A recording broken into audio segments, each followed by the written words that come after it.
Pre students, आप सभी के लिए वीवी एजुकेशनल सर्विसेज भोपाल लेकर आया। आपके लिए भोपाल का सबसे best MBA courses best faculty के साथ, वह भी निशुल्क एमपी स्कॉलरशिप बेस से आपके पास मौका है। एक बेस्ट एमबीए होल्डर बनने का तो जल्द ही नीचे दिया गया नंबर से संपर्क करें और वीवी एजुकेशनल सर्विसेज भोपाल से एमबीए करिए। 7581928883।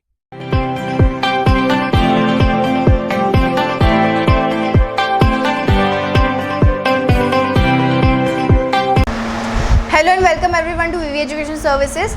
आज हम लोग स्ट्रैटेजिक कॉर्पोरेट फाइनेंस के कुछ इंपॉर्टेंट क्वेश्चंस यहाँ पे डिस्कस करेंगे जो एग्जाम पॉइंट ऑफ व्यू से बहुत ज़्यादा इंपॉर्टेंट है। ठीक है, हम लोग स्टार्ट करते हैं क्वेश्चन नंबर 1 से। Write about profit and wealth maximization. कोई भी बिजनेस में अगर मुझे पैसा इन्वेस्ट करना है या मैं एक बिजनेस हूँ, मेरे में पैसा अगर इन्वेस्ट हो रहा है मेरे बिजनेस में, तो हर एक बिजनेस का जो फाइनेंशियल मैनेजमेंट का सबसे बेसिक और इम्पॉर्टेंट ऑब्जेक्टिव होता है वो होता है इक्विटी शेयर होल्डर्स की वेल्थ बढ़ाना। ठीक है, अब शेयर होल्डर्स की वेल्थ बढ़ाना क्यों है ये ऑब्जेक्टिव?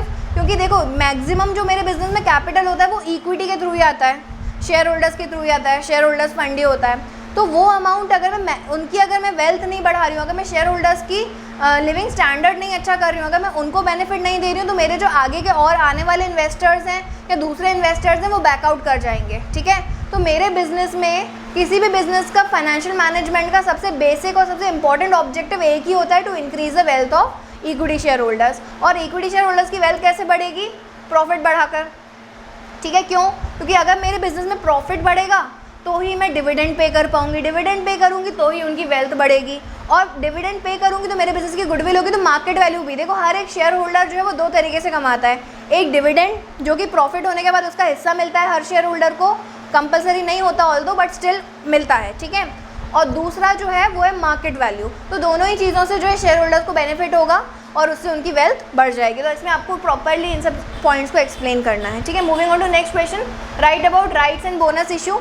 राइट इशू और बोनस इशू ये एक टाइप्स ऑफ शेयर्स हैं जो एक कंपनी इशू करती है। सबसे पहले हम लोग डिस्कस करते हैं राइट इशू। राइट इशू का मतलब क्या होता है कि अगर एक एग्जिस्टिंग कंपनी है ना, ऑलरेडी एग्जिस्टिंग शेयर्स हैं उसके मार्केट में और वो नए शेयर्स इशू करना चाह रही है, ठीक है, तो वो अपने एग्जिस्टिंग शेयर होल्डर से पहले पूछेगी कि उनको अगर शेयर चाहिए, पहले वो उनको ऑफर करेगी। ठीक है, मार्केट में शेयर्स इशू करने से पहले अपने एग्जिस्टिंग शेयर होल्डर से जो है पूछना शेयर्स के बारे में, और उसके बाद वो चीज़ पब्लिकली मार्केट में इशू करना, उसको हम लोग बोलेंगे राइट इशू। बोनस इशू का मतलब क्या होता है? जब मैं अपने शेयर होल्डर्स को क्या करती हूँ, एग्जिस्टिंग शेयर होल्डर्स को कुछ शेयर्स एक्स्ट्रा दे देती हूँ। ठीक है, डिविडेंड के नाम पर है, हो सकता है कंपनी को बहुत अच्छा प्रॉफिट हुआ हो, तो उसकी वजह से मैंने जो शेयर होल्डर्स हैं उनको मैंने एक्स्ट्रा शेयर्स इशू कर दिए हूँ कंपनी के। ठीक है, एक्स्ट्रा शेयर्स इशू कर दिए विदाउट टेकिंग एनी मनी। ठीक है, तो उसको हम बोलते हैं बोनस इशू। तो इन दोनों के बीच में डिफरेंस बिटवीन आप लोग को आ सकता है एग्जाम में। दूसरा पब्लिक डिपॉजिट क्या होता है? पब्लिक डिपॉजिट एक शॉर्ट टर्म फाइनेंस होता है। देखो हर बिजनेस को लॉन्ग टर्म के लिए भी फाइनेंस चाहिए हो सकता है, शॉर्ट टर्म के लिए भी चाहिए हो सकता है। अगर बिजनेस को शॉर्ट टर्म फाइनेंस चाहिए तो उसका एक तरीका होता है पब्लिक डिपॉजिट्स। पब्लिक डिपॉजिट्स का मतलब क्या होता है कि जब एक रेप्यूटेड कंपनी न्यूज़पेपर में ऐड, किसी को अगर इमरजेंसी फंड चाहिए, बहुत ही शॉर्ट टर्म के लिए पैसा चाहिए, तो वो क्या करेगा, न्यूज़पेपर में ऐड देगा और वो कंपनी के पास जो है पैसे आएंगे, पब्लिक उनको जो है डिपॉजिट देगी, और ये अनसिक्योर्ड होता है, इसके अगेंस्ट में आपको कुछ कोलेट्रल नहीं रखना होता है। ठीक है, बहुत ही शॉर्ट टर्म के लिए होता है और ये रेप्यूटेड कंपनी से इशू कर पाती है, क्योंकि अगर कोई भी कंपनी का न्यूज़पेपर में ऐड आएगा और मैं उस कंपनी को नहीं जानती तो एज एन इन्वेस्टर मैं कभी भी उसमें इन्वेस्ट नहीं करूँगी।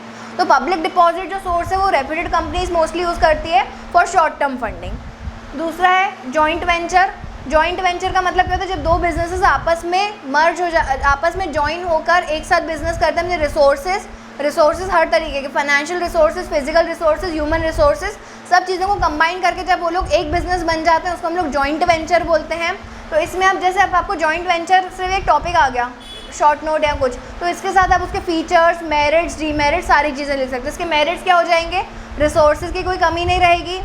ठीक है, बिजनेस जो है बहुत अच्छे से एक्सपैंड हो सकता है क्योंकि रिसोर्सेज हम लोग के पास ज़्यादा रहेंगे, है ना, और रिस्क भी शेयर हो जाएगा। तो ये इस तरीके के कुछ आपको बेनिफिट्स लिखने होंगे इसमें। नेक्स्ट है GST, goods and service tax. इसके बारे में हम लोग, इसके टाइप्स वगैरह हम लोग, अच्छा इन सब चीज़ों की जो डिटेल वीडियोज़ हैं वो बनी हुई हैं। अगर आपको यहाँ पे बहुत अच्छे से चीज़ों को समझना है, कॉन्सेप्ट्स क्लियर करने हैं, तो आप हमारी डिटेल वीडियोज़ देख सकते हैं। ये वीडियो सिर्फ इंपॉर्टेंट क्वेश्चंस इंट्रोड्यूस करने के लिए है और आपको एग्जाम में किस तरीके से प्रेजेंट करना है आपके सिर्फ हेड्स, ये वीडियो डिटेल्ड वीडियो नहीं है। इस सब्जेक्ट के 5 यूनिट्स की टॉपिक बाय टॉपिक हम लोगों ने वीडियोस बनाई हुई हैं, तो आप प्लीज़ उसको रेफ़र करिए। यहाँ पर मैं सिर्फ इस चीज़ के बारे में प्रेजेंटेशन कैसे करना है, क्या क्या मेन पॉइंट्स आपको लिखना है, उसके बारे में डिस्कस करूँगी। तो जीएसटी में आप क्या लिख सकते हैं, जीएसटी में आप उन गुड्स मतलब जीएसटी की डेफिनेशन लिखेंगे। जीएसटी की डेफिनेशन क्या है, जीएसटी एक इनडायरेक्ट टैक्स है जिसने बाकी सारे इनडायरेक्ट टैक्सेस को रिप्लेस किया है। और जीएसटी के आपको टाइप्स लिखने हैं। टाइप्स जो हैं जीएसटी के वो 3 होते हैं, सीजीएसटी, एसजीएसटी, आईजीएसटी, ठीक है। और बिजनेसमैन के पॉइंट ऑफ व्यू से देखूँ तो 2 तरीके के टैक्स होते हैं, इनपुट जीएसटी और आउटपुट जीएसटी। इनपुट जीएसटी वो होता है जब रॉ मटेरियल परचेज करते टाइम हम लोग टैक्स पे करते हैं बिजनेसमैन, और आउटपुट जीएसटी जब हम लोग गुड्स सेल करते हैं तो हम लोग जो कलेक्ट करते हैं, दोनों का बैलेंस हम लोग को आखिरी में गवर्नमेंट के साथ सेटल करना होता है। नेक्स्ट है मनी मार्केट इंस्ट्रूमेंट्स। अगर मुझे शॉर्ट टर्म के लिए फाइनेंस चाहिए तो मैं मनी मार्केट में जाती हूँ, और अगर मेरे को लॉन्ग टर्म के लिए फाइनेंस चाहिए तो मैं कैपिटल मार्केट जाती हूँ। तो मनी मार्केट के कुछ इंस्ट्रूमेंट्स होते हैं जैसे treasury bills, commercial paper, bills of exchange, ठीक है, और कॉल मनी। तो ये सारे हम लोगों ने प्रॉपर डिटेल वीडियोस में समझाया हुआ है, please refer those videos for detail explanation.